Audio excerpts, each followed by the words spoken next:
Конкурс майстэрства сярод будучых выпускнікоў факультэта арганізацыі здаровага ладу жыцця арганізавалі спецыяльна для таго, каб вызначыць тых, хто ўжо сёння можа насіць званне топ-інструктар.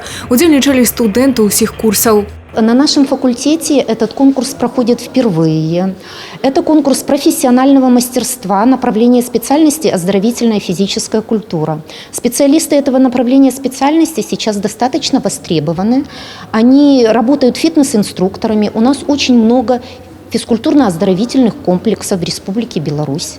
Поэтому мы считаем, что практикоориентированное обучение – это наше основное направление в учебной деятельности. Нягледзячы на атрыманне ў перспектыве дзвюх спецыяльнасцяў, настаўнік фізкультуры і фітнес-інструктар, першакурснік Максим Бенько з будучай прафесіяй вызначыўся яшчэ да паступлення. Мне нравится, во-первых, потому что я поступал на оздоровительную физическую культуру.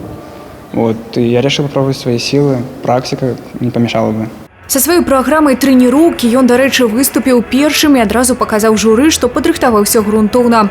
За 15 адведзеных на выступленні хвілін прадэманстраваў сваю ўласную фізічную падрыхтоўку, фітнес-тэхніку.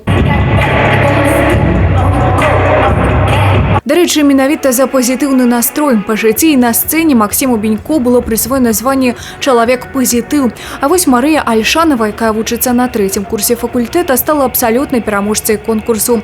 Асабіста яна і яе каманда набралі найбольшую колькасць балаў. Я узнала о конкурсе от Натальи Витальевны Корогович. Этот конкурс у нас проводится в университете впервые. Мне очень понравилось. Я, конечно, захотела поучаствовать. Я начала готовить программу, подготовила.